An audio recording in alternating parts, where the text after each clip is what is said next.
A scratchy, edgy qualifying session at night, late on Saturday night for the Las Vegas Grand Prix, about what you'd expect on a circuit with lots of long straights, bumps, high-speed chicanes, and, of course, propensity for bouncing as well. Very difficult to get the tyres in the right operating temperature, as Aston Martin found out, didn't even get out of Q1. But at the front, of course, there was a pole position to be contested. It was very close. Ferrari looked as if they'd got it right at the end, but then George Russell, out on the track, last on track, with nobody in front of him, went out and took the pole for Mercedes. A superb George Russell lap. Unbelievably brave through the blind high-speed changes of direction. Very, very good into the tight chicanes. I mean, this circuit, if you have got the tyre temperatures right, is all about braking late from high speed and getting the power on well out of the slow speed corners. The medium speed corners, change of direction, medium speed corners to fast corners are all basically flat. It's all about just getting the tyres to work into and out of slow corners from very high speed. And Mercedes did that really well with George Russell. The big surprise was a double whammy surprise. It was that Lewis Hamilton was not right there with him because he'd been quickest in Q2. And the time he did in Q2, 32.5, would have made him P3 on the grid if he just repeated that time, but he couldn't get a lap out of the car in Q3. We'll get onto that in a second. But the other double whammy of that was that Pierre Gasly then took P3 for Alpine. Absolutely superb performance on the back of Brazil, with everybody saying, oh, well, they only got that result because they didn't stop and they were lucky to get the free pit stop under the red. Yeah, well, that car is going pretty well now, particularly in a straight line. Pierre Gasly, let's have a look at it. I've got to read it again because it is unbelievable. Pierre Gasly, 354 kilometers an hour through the speed trap on that lap that made him P3. But before we get too excited about that, look at Carlos Sainz. Did exactly the same time through the speed trap on his own as well. So the Ferrari, for the same downforce level, if you like, obviously they're different cars, definitely has a little bit more grip than the Alpine, which is about what you would expect. But two excellent laps from Pierre Gasly, P3, and Carlos Sainz, who made no mistakes and qualified second for Ferrari. I did say in the live stream that I thought Ferrari would go very well around Vegas, and so it proved. Charles Leclerc, again, made more mistakes than Carlos Sainz. And I think this brings into perspective, again, the decision by Ferrari to let Carlos Sainz go. I use the word sacking because it's nothing more, nothing less than that. And the interesting thing is that Carlos is getting better and better, better as a race driver and better as a qualifier now. Nothing to do with the pressure he's been under. It's just the time in the car and Carlos Sainz evolving as a racing driver. He's looking really, really good now. And yet Ferrari, for whatever reason, and we know the timescale, are getting rid of him in 2 races' time after Qatar and Abu Dhabi. Great shame for Carlos, but driving absolutely superbly. To out-qualify Charles Leclerc around here is a real achievement, and we must also see it to the backdrop of what Ferrari are doing. They're replacing him with Lewis Hamilton, who today in Q3 was absolutely nowhere. Now, I've been looking for detail as to where it went wrong for Lewis. Yeah, we saw him running wide, we saw a bit of oversteer.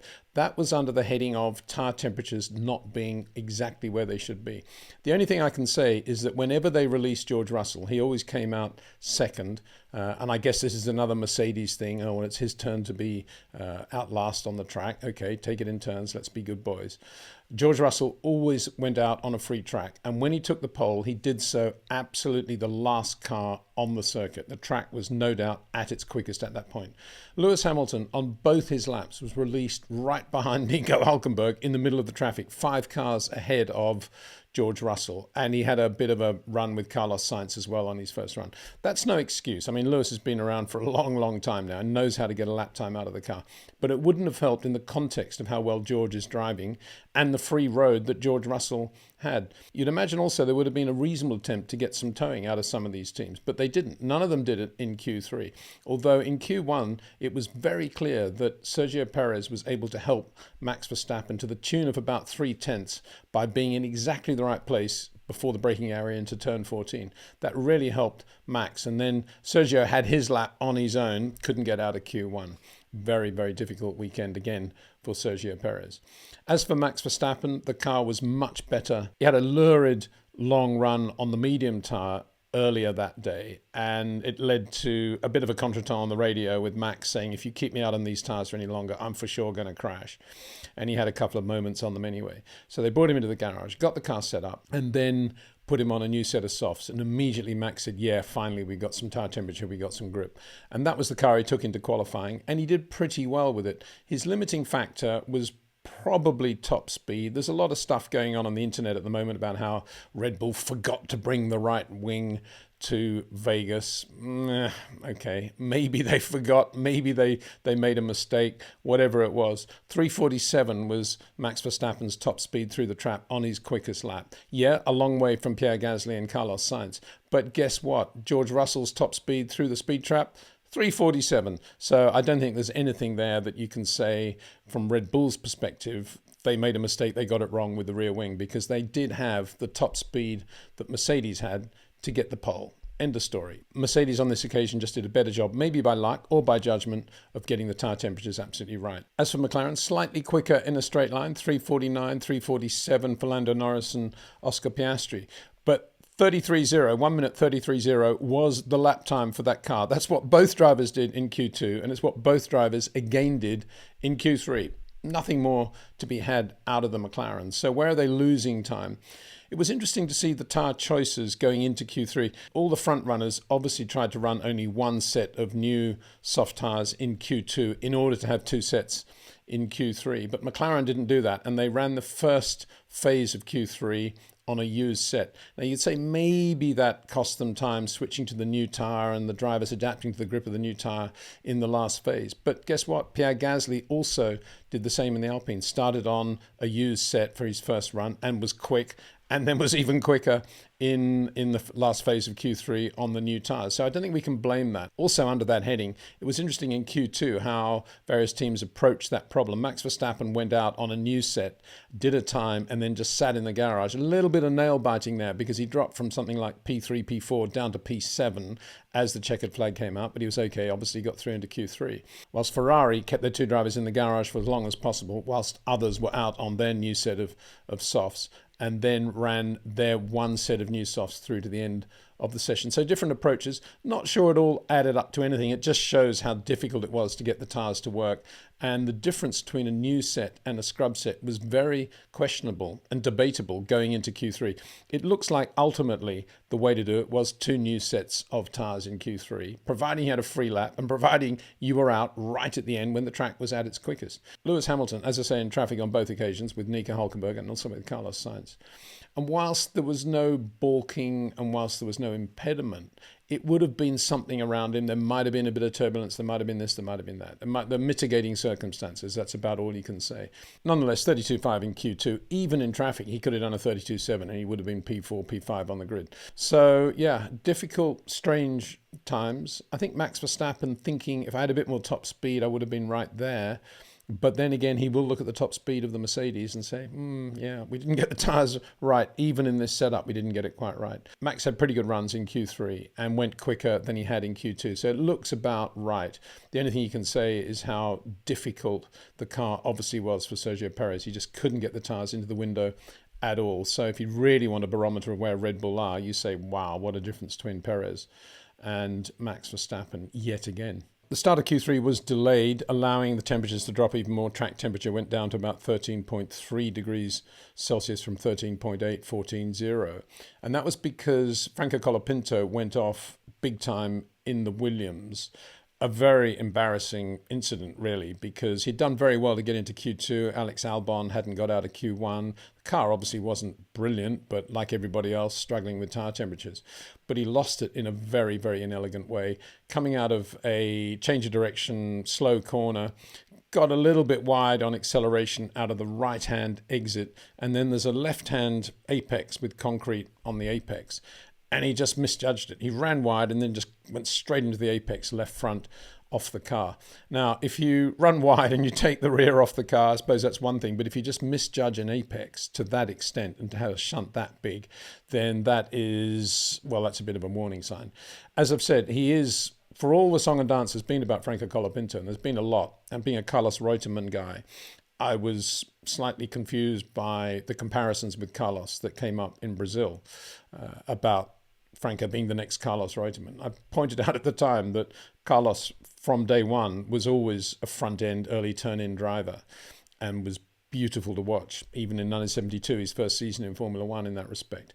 Whereas Franco has always been, to my eye, ever since he got into Formula One, a rear-end driver driving on the rear, which is to say that he doesn't look for shorter entries, shorter corners, that he does go for wider, more open entries. And what we saw today was a classic example of how that can lead you into trouble, as indeed we saw in Brazil when he was catching white lines. There was another point too, which was that he was actually going very well on that lap and had a few purple segments, all because he was in quite a lot of traffic and getting toes here and there.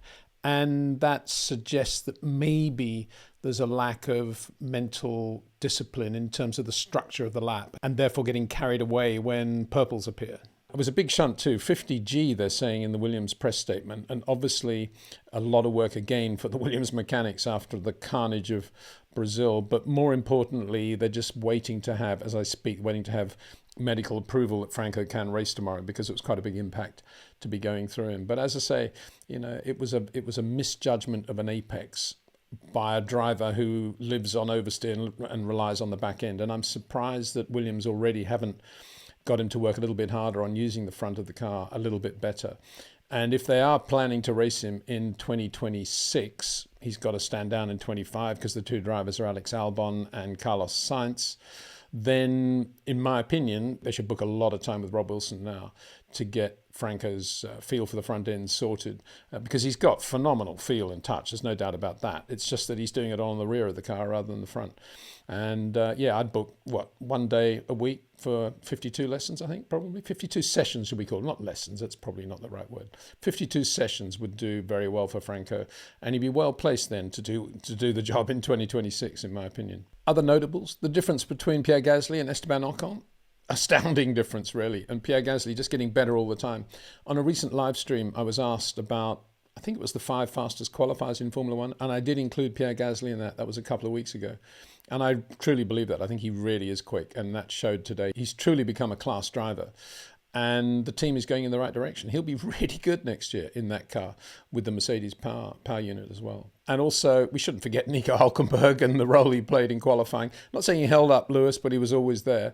But yet again, how well Haas Ferrari are going. Really good job by Haas Ferrari. And Yuki Tsunoda, again, very strong in the V-Carb Honda. Liam Lawson not getting out of Q2. As I say, there was the Colapinto yellow right at the end. But Yuki Tsunoda very strong throughout qualifying and will start P7, another excellent result for him. Meanwhile, in Japan, speaking of Yuki, just for an update, everything's solved on the wastegate turbo issue on the Terry Neuville Hyundai. He's worked his way back into 7th place overall. His teammate, Ott Tanak, the driver that can still beat Terry to the Drivers' Championship, leading the rally easily now. So looking good for Hyundai in terms of the Manufacturers' Championship against Toyota, but all to play for now going into Super Sunday in Japan. That should be worth watching as well. All these championships up in the balance.